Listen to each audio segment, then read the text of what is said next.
And the imagery that I want to share with you is one that will help you understand the larger concept of Surah Asr. Imagine with me that you are drowning. And you are unconscious. Two things. You're drowning and you're unconscious. Do you have a lot of time? If you're drowning and you're unconscious, do you have a lot of time? No, you don't have a lot of time. Which means your time is running out. And you know in Arabic, what word is used for when time is running out? The word for that is al-asr. Al-asr literally means time that is running out. It's the last part of the day when the day is running out. It's time of asr prayer. Okay, asr literally comes from asir, juice that is squeezed out, time that's being squeezed out of your hands. Asr al-thawba even it's used. That you take a cloth that is drenched in water, and when you squish it like this, all the water comes out. Asr as a verb is used like that, right? To squeeze it out. So Allah talks about this time. You're drowning, you're unconscious, your time's running out. What's the first thing you need to do to be able to survive if you're in that position? If you hope to survive, what's the first thing you're going to need? What do you think? Wake up. That's the first thing you're going to need. If you're unconscious, then you're finished.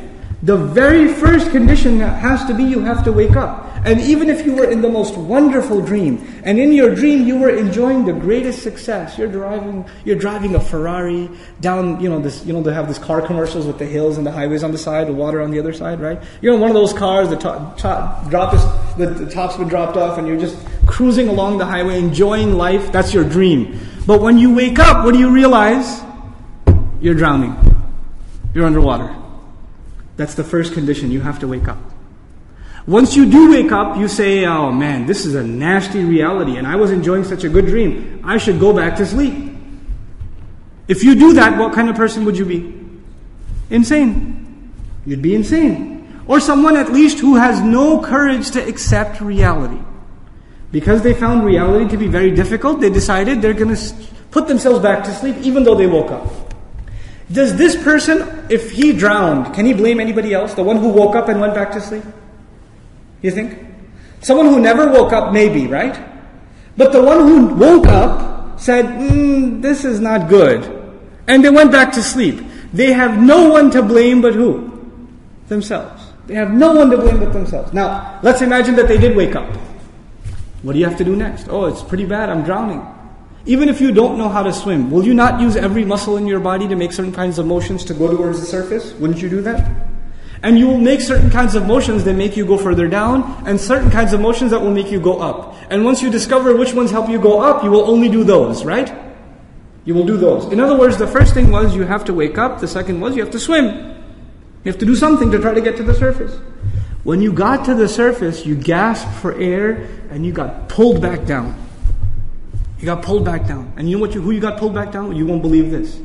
There's a chain around your foot, and your relative, your cousin, is sleeping, and he dragged you down. And now you're drowning because of your sleeping cousin. What do you have to do now? You got to wake him up.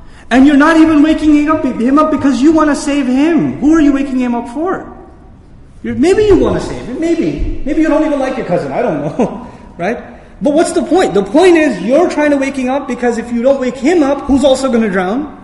You yourself. So you wake him up, and he says, man, I was driving a Ferrari, you woke me up for no reason. I'm going back to sleep.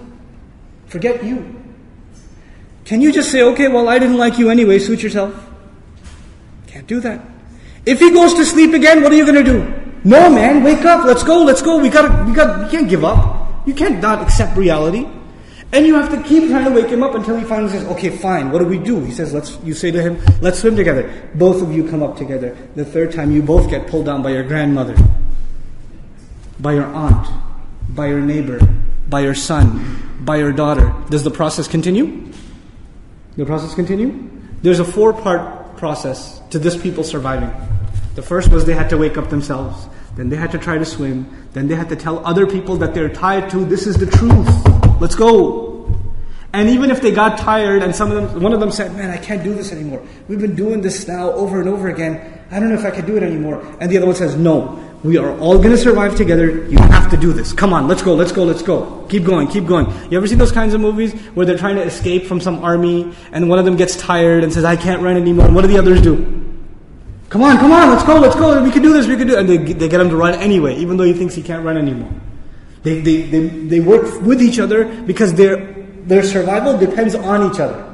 They work together desperately. What does Allah say at the end of this surah? First He says, إِنَّ الْإِنسَانَ لَفِي Wal Asr, first of all, time's running out.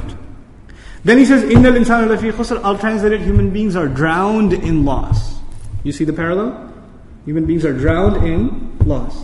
What's the exception? إِلَّا الَّذِينَ Those who believed. Believed what?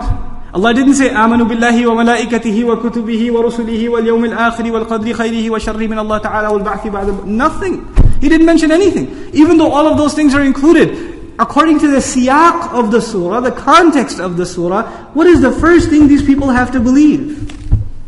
That they're in loss. That they're drowning. And if they do come to believe that, and they correct their iman, what's necessarily going to happen? They're going to swim and move upwards. How does Allah describe this action? وَعَمِلُوا الصَّالِحَاتِ. They do good things. They do things that help reconcile the situation. By the way, salih is an adjective here, salihat, jama' mu'annath salim, which is literally means that which corrects something. Something was wrong and it corrects it. So they do actions that correct the situation. Literally like the guy trying to swim. But because they were tied to other people, what else did they have to do? وَتَوَاصَوْا بِالْحَقِّ. They had to tell the other the truth. And it's not even أخبروا عن it. They told them about the truth. No. They had to wake him up and let's go, we have to go. No matter, and over again. Tawasi even has takrar in it. It has repetition. Over and over again they said, this is the truth, this is the truth, this is the truth. You know why? Because the people you're trying to save, even if you wake them up temporarily for 20 minutes, 30 minutes during a khutbah, guess what happens when the khutbah is done? They go back to sleep. They start drowning again. So what do you have to do? You have to go and wake them up again. Then they get sleepy again. Then you got to wake them up again. This is tawasi bil haqq. And you might get tired of doing it. You might become impatient. So Allah also adds, وَتَوَاصَوْا بِالصَّبْرِ. You got to keep doing it. Sabr means consistency, constancy, perseverance, patience. You got to remain on point. You got to keep doing this. Because your survival depends on it. In the end, if you do all of these things but you have no patience, and you give up, you drown too. So even if you had iman, and you had good deeds, and you told people about the truth, but you didn't have sabr, you still drowned. So how many conditions do you have to fulfill to survive? All four. All four conditions are required. They're critical and they're necessary. Which is why there's a wa in between them. You see the logical progression from iman to amil salihat, to tawasaw bil haqq, to tawasaw bil sabr, beautifully articulated in this surah.